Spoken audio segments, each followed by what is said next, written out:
There were two brothers who were both soldiers. The one was rich, and the other poor. The poor man thought that he would try to better himself, so, pulling off his red coat, he became a gardener, and dug his ground well, and sowed turnips. When the seed came, there was one plant bigger than all the rest, and it kept getting larger and larger, and seemed as if it would never cease growing, so that it might have been called the Prince of Turnips, for there never was such a one seen before, and never will again. At last it was so big that it filled a cart, and 2 oxen could hardly draw it, and the gardener knew not what in the world to do with it, nor whether it would be a blessing or a curse to him. One day he said to himself, "What shall I do with it? If I sell it, it will bring no more than another, and for eating, the little turnips are better than this. The best thing, perhaps, is to carry it and give it to the king as a mark of respect." Then he yoked his oxen, and drew the turnip to his court, and gave it to the king. "What a wonderful thing!" said the king. "I have seen many strange things, but such a monster as this I never saw.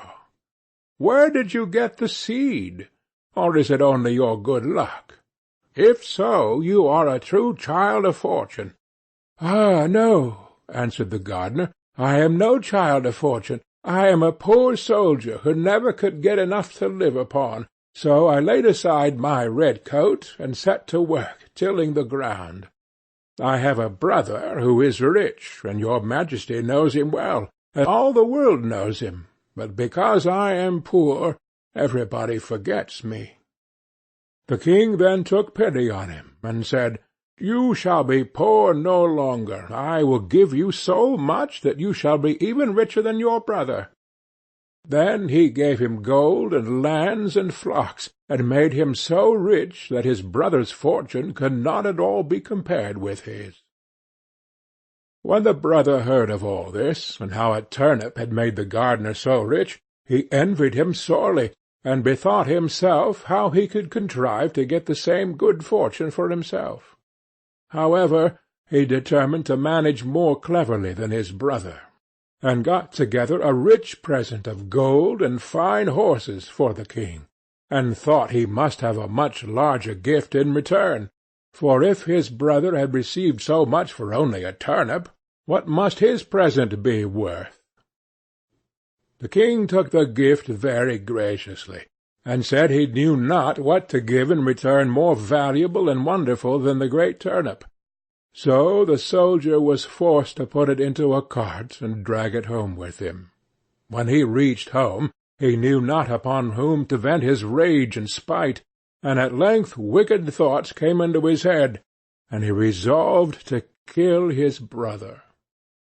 So he hired some villains to murder him, and having shown them where to lie in ambush, he went to his brother and said, "Dear brother, I have found a hidden treasure. Let us go and dig it up, and share it between us." The other had no suspicions of his roguery, so they went out together, and as they were travelling along, the murderers rushed out upon him, bound him, and were going to hang him on a tree. But whilst they were getting all ready, they heard the trampling of a horse at a distance, which so frightened them that they pushed their prisoner neck and shoulders together into a sack, and swung him by a cord to the tree, where they left him dangling and ran away. Meantime he worked and worked away, till he made a hole large enough to put out his head. When the horseman came up, he proved to be a student, a merry fellow, who was journeying along on his nag, and singing as he went. As soon as the man in the sack saw him passing under the tree, he cried out, "Good morning! Good morning to thee, my friend!" The student looked about everywhere, and seeing no one, and not knowing where the voice came from, cried out, "Who calls me?" Then the man in the tree answered, "Lift up thine eyes, for behold, here I sit in the sack of wisdom. Here have I, in a short time, learned great and wondrous things. Compared to this seat, All the learning of the schools is as empty air.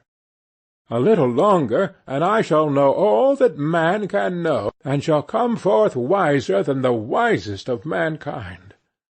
Here I discern the signs and motions of the heavens and the stars, the laws that control the winds, the number of the sands on the seashore, the healing of the sick, the virtues of all simples, of birds, and of precious stones.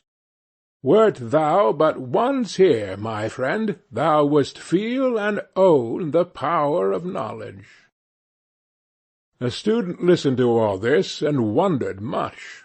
At last he said, "Blessed be the day and hour when I found you. Cannot you contrive to let me into the sack for a little while?" Then the other answered, as if very unwillingly, "A little space I may allow thee to sit here, if thou wilt reward me well, and entreat me kindly. But thou must tarry yet an hour below, till I have learnt some little matters that are yet unknown to me." So the student sat himself down and waited a while, but the time hung heavy upon him, and he begged earnestly that he might ascend forthwith, for his thirst for knowledge was great. Then the other pretended to give way, and said, "Thou must let the sack of wisdom descend by untying yonder cord, and then thou shalt enter." So the student let him down, opened the sack, and set him free. "Now then," cried he, "let me ascend quickly." As he began to put himself into the sack, heels first, "Wait a while," said the gardener, "that is not the way." Then he pushed him in head first, tied up the sack, and soon swung up the searcher after wisdom dangling in the air. "How is it with thee, friend?" said he. "Dost thou not feel that wisdom comes unto thee? Rest there in peace till thou art a wiser man than thou wert." So saying, he trotted off on the student's nag, and left the poor fellow to gather wisdom till somebody should come and let him down. End of The Turnip.